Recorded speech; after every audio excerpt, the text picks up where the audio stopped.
Now let me get back to the story I started to tell at the beginning of the book. I had just finished preaching on the subject of the Sabbath in one of my evangelistic crusades. As I stepped off the platform to greet the people as they left, 3 young men blocked my way in the aisle. One of them addressed me in quite a loud voice, loud enough to cause about 50 people near the front of the auditorium to stop and listen. "Brother Joe," he said, "we were disappointed tonight in the way you put us back under the old covenant. Don't you realize that we are living under the new covenant now and should keep Sunday instead of the Sabbath?" Although most of the congregation were leaving the building, the group near the front gathered closer to hear all that the young men were saying. It was obvious that I would have to take time to answer this trio's challenging question. As I suspected, they turned out to be young seminarians in training at a local Bible college. Eagerly, they held their Bibles in their hands and waited triumphantly for me to answer.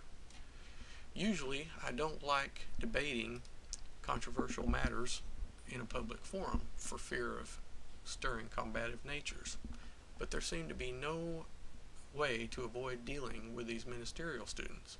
Anyway, they had my path completely blocked, and the circle of listeners looked at me expectantly for some explanation. "Well, it seems as though you have studied the subject of the covenants quite deeply," I suggested.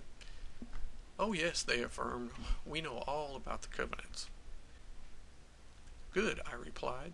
"You undoubtedly know when the old covenant was instituted." One of them spoke up quickly. "It was started at Mount Sinai." "And how was it ratified?" I asked. Without a moment's hesitation, one of them answered, "By the sprinkling of the blood of an ox." "Very good," I commented. "And how was the new covenant ratified?" All 3 chorused the answer, "By the blood of Jesus on the cross." I commended the young men for their knowledge of the scriptures and asked them to read me 2 verses out of their own Bibles, Hebrews 9:16 and 17 and Galatians 3:15. They responded eagerly to the invitation and read the verses, commenting on each one after reading. "We agree that the new covenant did not go into effect until Christ died, and nothing can be added or taken away after he ratified it on the cross," the spokesman for the group asserted. All 3 nodded their heads emphatically over this point. I said, "Now you must answer 2 more questions for me. Here's the first one, and you must think carefully to give me the correct answer. When did Sunday keeping begin?" There was a moment of shocked silence, and then another and another. The boys looked at each other, and then down at their feet, and then back at me. I gently prodded them for the answer. "Surely you can tell me the answer to this question.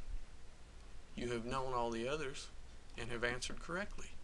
When and why do you think people began keeping Sunday?"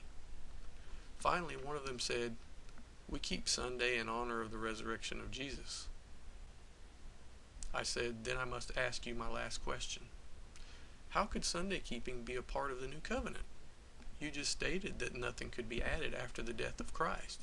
He died on Friday and was resurrected on Sunday. If Sunday was added after Jesus died, it could never be part of the new covenant, could it?"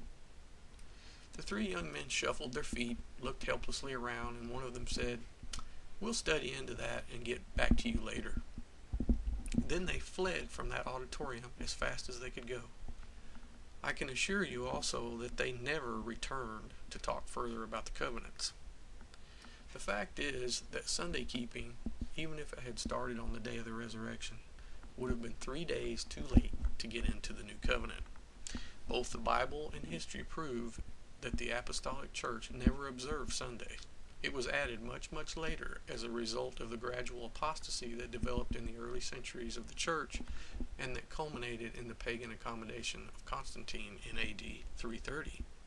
You can continue to read this booklet for free by clicking the link in the information box near this video and learn more about the covenants and why Sunday keeping is just absolutely not in or part of the new covenant, and that quite frankly there is no way to keep a day holy unless God made it that way, and since God never made Sunday holy, that means it's just another work day, just like it says in the Bible.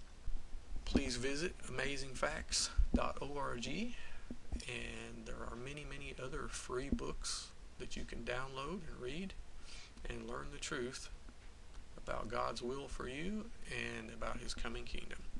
Thank you very much for listening.